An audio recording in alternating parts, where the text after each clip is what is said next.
Three Tails Dog Training, and today we're going to teach your dog how to place. So place is just a dog bed, a pet cot, a rug, anything that has 4 distinctive sides, and generally speaking you want it a little bit different than the floor that it's on. So if it's a rug onto carpet, that's a little harder for a dog to understand versus a rug on a hardwood floor.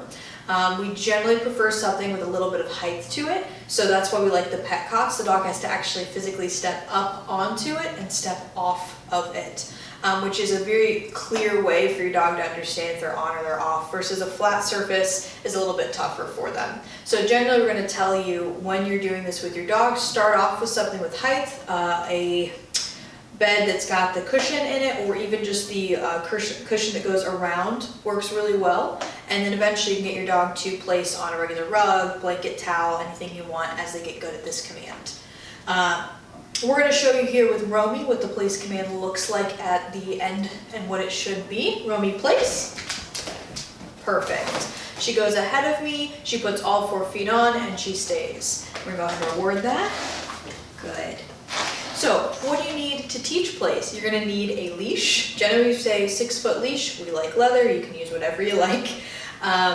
And then you're going to want to have a prong collar. You can do this on a martingale buckle collar, which is just your typical flat collar, any other tool, but we recommend the prong collar and using it the way that we do. It's much simpler and much faster for the dog to understand as a communicative tool. And then you want some treats. So we like Happy Howies. That's what I've got in the treat pouch right now, what Romy is excited about. Good girl. And you guys can use whatever you like. Lots of dogs like hot dogs. If your dog's really food motivated, use their food. Especially if you're practicing this every day, grab a handful of breakfast, handful of dinner, and use that throughout the day as your treat reward.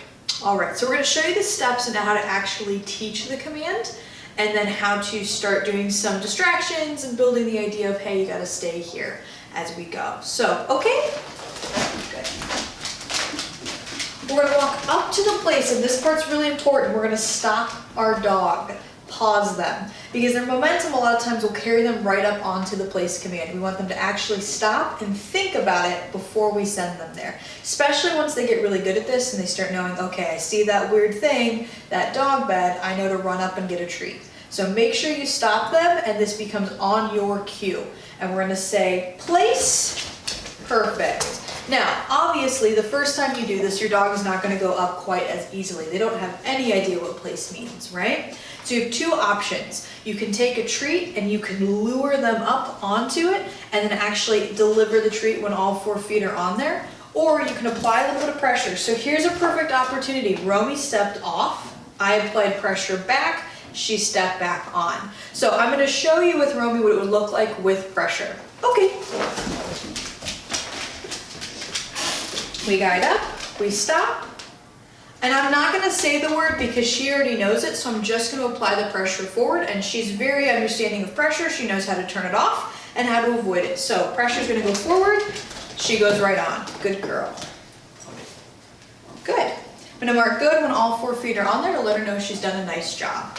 Now, I can move around her. Good. I can drop my leash. Good. I can toss a treat on the ground. Good. And she's got to stay there. The definition is all 4 feet stay on that bed until I release you. All right, so we're going to pick up the treats that we threw. Never release your dog to go get them. Always pick them up. You can either just put them back in your pocket, or you can give them to the dog if you want to. Good girl.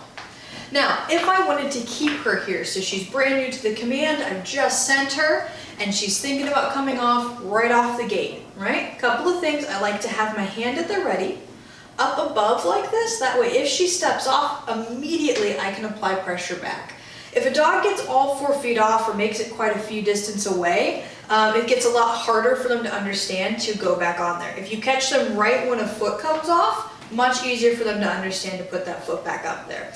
So for her, we're gonna make sure that we have this at the ready, and we can just right away apply that pressure. Now, make sure that you are not holding the dog up there and keeping pressure when they're actually on it, right? So don't do the homework for the dog. Make sure that it's nice and loose, you're just at the ready. And this way then I can start taking a few steps And if she stays, I can reward her.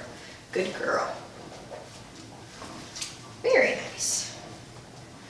Very good. Now, as I do this, one of the big things that dogs want to do is follow you. Right, when they're brand new to this, you're walking ahead, they see the leash going, they say, hey, I better follow mom or dad, right? So it's easier for a dog that's brand new to either take side steps or walk backwards when you first start out moving around it. The end goal is that you can do a complete circle all the way around close to the cot and then all the way around at the end of your leash. Once again, if they were to step off, you would just say no or nope, step right on in and guide them back. When you step in, it doesn't need to be a frantic motion. It's just a nice and easy slide in, help them back. If you run in there with a lot of energy, they're gonna get a little scared, a little nervous, and they're gonna try to run off of the place. So just help them up. That also stepping in nice and calm and authoritative like that is using that body language to help them go back, not just the leash. Good girl.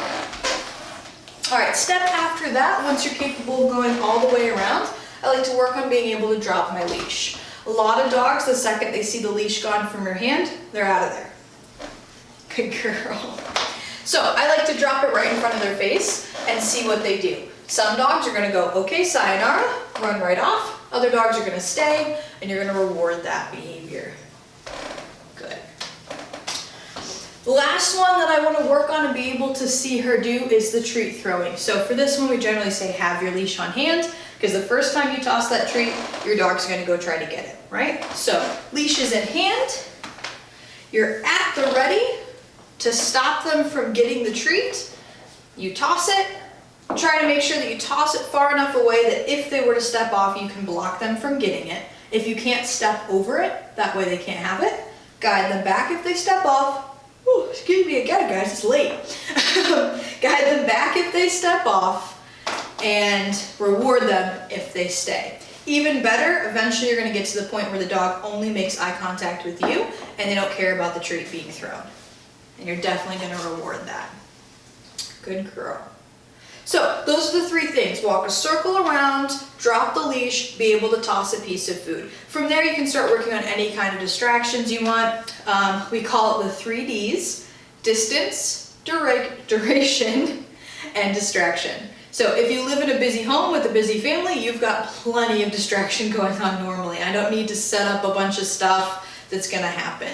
The UPS guy comes to the door, perfect distraction, right? Just use life for that. Duration, obviously how long they can stay there.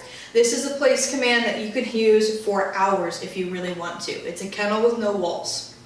And then you can work on the actual distance from the place cot you are to send them, and the distance you can go away from them when they're in the position, right? So you want to be able to make it across the room to say answer the door, go get a glass of water, that kind of stuff, and they're still staying in place. Good. The first thing I tell people to generally work on though is duration. How long will your dog stay there? At the end of the night, when you sit down in front of the TV, put them in place, right next to you. That way the moment they get up, you're right there to send them back, and you're already calm and relaxed and things are kind of toning down. So if you have a dog that does, the crazies at the 8 o'clock, runs around, does the zoomies, all that kind of stuff, this is a good way to interrupt all that. Then you can work on it, while you're cooking dinner, while you're eating dinner, when you have guests coming over. There's so many uses for this command. Then eventually you want to be able to phase it away, but you've created the habit of when someone comes over, when I'm doing something, you just go lay down. Don't worry about all that stuff, right? All right, guys, so we're going to recap really quickly what this looks like broken down into easy parts. So we're going to walk our dogs up, pause, keep our feet still, place, all 4 feet, deliver treat, good girl, and then that release, nice and clear. Okay, perfect, good job. All right, guys, we hope that was informative and that you guys can walk your dogs through that. If you have any questions, please don't hesitate to reach out to us at victorytales.com or over at our Facebook page, where we'll be posting lots more of these how-to videos so that you can train your dog at home. Thanks so much, guys. Have fun training.